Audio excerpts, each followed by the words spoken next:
Could Steven Universe talk down or even defeat some of the most evil characters in fictional media? Let's find out. Steven Universe is one of the most contentious characters from Western animation. He's kind of like the American version of Naruto in the sense where a lot of people like to dog him for just talking down the villains. It's honestly a pretty popular complaint of the show. So when I saw that over the weekend, it was trending to put Steven Universe up against Vox, a very evil character in his own right, all in order to joke about how a possible character interaction between both of these guys would go down, I understood it completely. And seeing as how I'm the guy that goes over those meme matchups that people talk in passing, I figured that let's not stop at Vox. There's tons of evil characters throughout cartoons and anime. What if we unironically put Steven Universe up against them? And no, we're not going to be talking about like psychology and if he could change their worldview, because first of all, before he can even talk down to these guys, it's fair enough to say that Steven's got to put his hands on some of these guys before they're willing to listen. And seeing as how a lot of you guys love my cartoon matchups, I thought that, hey, let me treat you guys. It's the day after Thanksgiving. Let me drop a chill video for all y'all to watch today, as we're going to be power scaling some of the most evil fictional cartoon villains and Steven Universe, see if we can actually beat these guys down. And then on top of that, we'll actually discuss on how realistically he can get these guys to change their minds. So if that sounds interesting to you, then be sure to stick around. But first, be sure to subscribe to the channel. We're on the road to 110,000 subscribers by the end of the year, and I think it's a goal that we can realistically hit. Stacked down on top of the fact that we post tons of content on the channel overall, whether it's the long format videos that I post once a week such as this, or the shorts that I put out throughout the week in between the downtime of actual videos such as this. And seeing as how we cover pretty much anything you think of, cartoons, anime, movies, films, games, pretty much anything that can be power scaled. So seeing as how I cover all of that, odds are statistically I've covered something or plan to cover something that you're at least mildly interested in. So considering that everything is free on top of that, and I think it's something that you should at least consider. But with that being said, let's get into the matchup. We have tons of threats to go over, but let's start with Lord Ozai, the main antagonist of Avatar: The Last Airbender. And for this guy's scaling, he should at worst be in the talent level ranges, as he's able to overpower a base Aang, as we have feats that include an early series Aang freeze and a whole bunch of lava, with this instance coming out to around 1 kiloton or small talent level. This is consistent with the fact that when Ozai is amped by the meteor, he has tons of casual multi-sig block level showings and displays of his power. Granted, there are much higher end feats for Avatar in the verse as a whole, but these instances stem from characters in the Avatar state, and I think it's pretty clear to anyone who's watched the show that Ozai doesn't really scale to any Avatar while they're in said state to begin with. Like, the entire narrative of the final battle is Aang trying to find a way not to kill him. But we have some higher ends, as when Sozin's comet is approaching the planet, Ozai gets a 100 times increase for his fire bending capabilities, meaning that he should find himself scaling to around 100 kilotons, meaning that Ozai has the power to destroy large towns in his hands. In terms of his speed, Avatar is pretty consistently in the massively hypersonic ranges like a whole,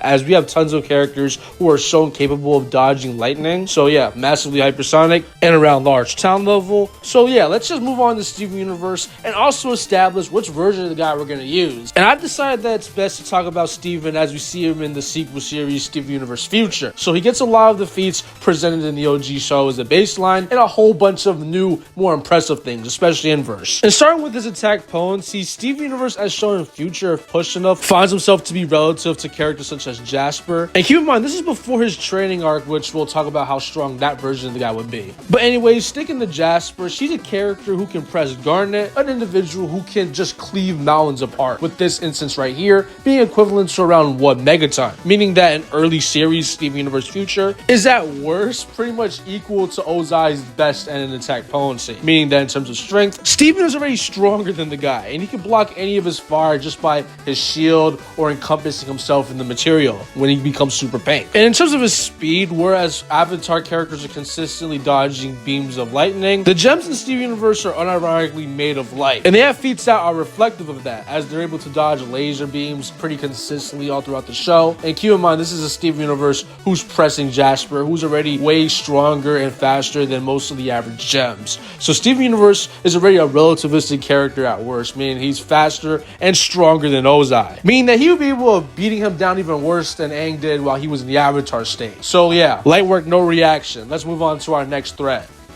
I'm going to be scaling our next 3 characters being Dio, Sukuna, and Vox all around the same time because in terms of AP, they consistently fall into like similar ranges. Oh, the planetary has been stuff, that was agenda. So I don't want to hear anyone bring it up. I'll actually bring up a more consistent calc. But anyways, Dio is the villain of part 3 and he scales pretty much relative to Jotaro, a character who at the time is stated to have the strongest stand. And keep in mind, Jotaro is in his prime in part 3, so pretty much every subsequent version of the guy would just downscale the version that Dio is comparable to. But essentially, Star Platinum has a good feat of literally sucking up an entire town, which comes out to around large town level. And the stand known as the Sun produces large town levels amount of kinetic energy, so Star Platinum would upscale that. But at best, in terms of attack potency, Jotaro would upscale Weather Report, a character who is said to threaten the entire atmosphere, which would mean that he would have island level attack potency. Jotaro, even in part 6, is considered the strongest and most powerful stand on Earth. And keep in mind, this is pretty much a wash Jotaro, so yeah, Dio would just upscale him pretty much, meaning that the guy would have a stand that has large town to island level attack potency. And in terms of speed, Silver Chariot has an instance in which he's able to statue a beam of light, with the anime instance getting this to almost 1,000 times faster than the speed of light. Dio is way faster than him, so yeah, MFTL plus JoJo's. Moving on to Sukuna, and I'm only going to cover an animated version of the guy, not that the manga guy scales way higher. He has some stuff, but it's not like insane levels of power. It's not stuff that we'll talk about later in the video. I just kind of want to talk about the animated version of Sukuna, and I'll get to why later. But anyways, Sukuna, as of currently in the anime, should upscale Jogo, a guy who's able to construct an entire mountain in his domain, which obviously gets up to around mountain level. A sentiment consistent with the fact that he produces large town level meteors. If you want some more mountain level consistency, however, Dagon's domain is calculated to be as such. Just, the island's not that massive, but it's still big enough to be around mountain level.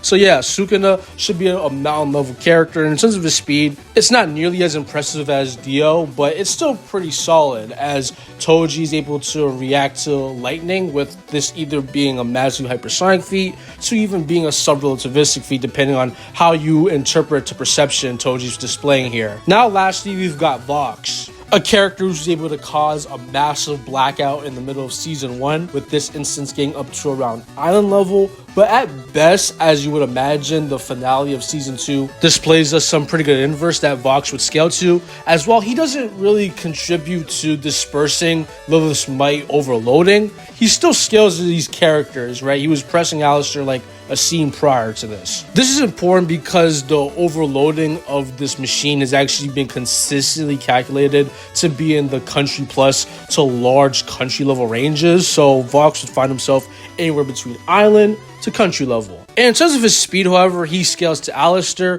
who in himself scales to Stolas via Vizipop, confirming that a fight between these two characters would be pretty, interesting. Alistair or Stolas? I'm going to go out on a limb and say Stolas, though. No! But I don't know. And this is important to note because Stolas is a character who could outfly a supernova. So Vox would be the strongest, but he wouldn't be the fastest of these characters. But I think for the most part, they all scale in similar ranges. They're like large town level at worst, mountain level mid-balls, island and country level stuff. So yeah, with that being said, how does Steven Universe compare to these guys?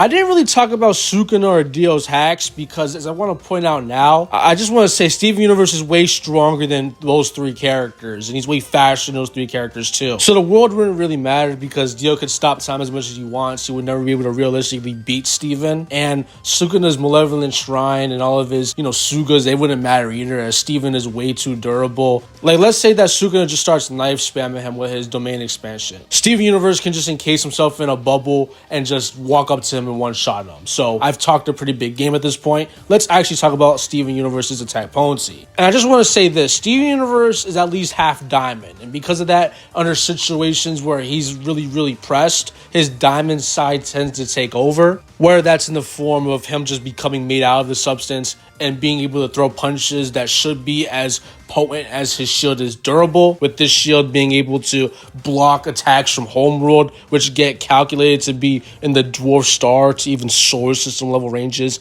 at best. But even if you don't like that high-end scaling, Steven Universe, once again, just via scaling to the diamonds, which scale to the cracking of homeworld, which, fun fact, this celestial body cracked as a direct side effect of the diamonds just coming into form. We don't know how big homeworld is, but assuming it's like Earth size, and it's been calculated that each of these diamonds would have been outputting energy comparable to what would nearly be required to destroy a small planet, but it's around moon level plus. Keep in mind that's naturally a low bar, as that's assuming that the planet is as big as Earth, and seeing as how it has multiple rings, this is likely not the case. And keep in mind, if you press Steven, he just gets even more powerful. Like, don't let him get into that monster state where he was just narratively implied to be stronger than all 3 diamonds and the cluster on top of that. A gem super weapon that literally just destroys planets in similar manners to the diamonds do just by coming into form. And in terms of his speed, he should scale to Lapis Lazuli, a character who can travel across a galaxy and back in the span of like a month's time. But obviously the best speed feat in the verse is Rose Quartz literally blocking a laser that comes straight from Homeworld in the span of like a couple of seconds. Keep in mind, Homeworld is a galaxy away. So yeah, with Dwarf Star level AP and MFTL plus combat and reactions, he mogs the past 3 guys we've talked about. So with that being said, let's just move on. But before that, I want to get into today's sponsor of the video, being myself. As you guys know, we recently hit 100,000 subscribers, and I'm very, very thankful. But with that being said, it kind of opened my mind, and I came to the realization that I want to expand our reach. I'm not asking for any money or anything like that. I'm just announcing that I'm going to be taking the platforms of Instagram and TikTok very seriously. So be sure to follow both of these platforms, right? I'm going to be posting all of my shorts on there earlier from now on. And on top of that, I'm going to be returning to making my post slideshow power scales or versus matchups. They're basically these kind of photo slideshows that explain a matchup or a character scaling. They're pretty nice to look at. I had fun making them, and I used to do these before I even made videos. So returning to this format is going to be very nostalgic, and I'm excited to do it. So be sure to follow these platforms. But yeah, I know that's not enough for you guys to actually go out and do that, as I'm going to propose something to you. If you get my Instagram and my TikTok to 10,000 followers apiece, I will actually unironically do a composite Godzilla video. And on top of that, I've got my face reveal on my Instagram. So if you want to see a composite Godzilla video, as well as see my face, be sure to follow these platforms. But with that being said, let's get back to the video. So with the stats I presented for Steven Universe, people like Mr. Thragg and Thragg have virtually no chance because roughly they cap in the planetary ranges, as Thragg is presented to be the strongest Viltrumite in history. Keep in mind, Omni-Man has casual moon level showings, and Thragg goes on to state that 37 or 36 Viltrumites could split the planet apart, which would mean that each Viltrumite is around planetary, just due to the speed at which they're tearing the celestial body. And in terms of their speed, they should be in those relativistic to FTL combat speed ranges, as an early series season 1 Mark has a relativistic feat in which he throws a baseball around the planet, and this is the slowest and weakest version of Mark, so Thragg would be a FTL plus character. Mr. Frog is a funnier character to scale, as he's kind of like a Toon Force-esque guy, but he's got some stuff that we can kind of quantify, as in his final episode he has 2 very impressive feats, with the more concrete instance showing him just chunking a tree at the moon so hard that a huge part of the celestial body just is pretty much vaporized, with this instance getting to around large planetary. And for a higher end, there's one more contentious instance in which some people claim that during the part where he throws his trophies into the sun, he actually shook the star a little bit. I don't see it personally, but some people do. But just in case it did shake, it gets up to around solar system level. And in terms of his speed, he would be around FTL and MFTL, as him throwing the tree at the moon is around Fashion and Light, and him throwing his trophies at the sun and the speed at which he does it is around MFTL, which for those you don't understand is Fashion and Light and Mastery Fashion and the speed of light. So with these stats, they're not really enough to take on Steven, especially at his higher ends, as he gets planetary and then some. Like Mr. Frog was the strongest guy here, and he gets solar system if you kind of like smidge at it, and speed isn't really an issue for Steven here too, because even if you buy into the invincible characters being MFTL plus via them crossing galaxies in the span of weeks, we have characters characters such as Lapis Lazuli who can perform similar feats at arguably faster rates, and they can do it without distorting space-time and launching themselves through many like wormholes. So yeah, so with that being said, let's get into the question that everyone's asking. Could Steven Universe redeem any of these characters? And honestly, I'd say maybe Thragg if you use before he found out Omni-Man was the rightful king. Like before his lineage is brought to light, Thragg seems like a pretty chill guy, to be honest. But all of these other characters, I'm gonna have to say no, because Steven Universe is good at redeeming characters who are tragic already. They're victims of circumstance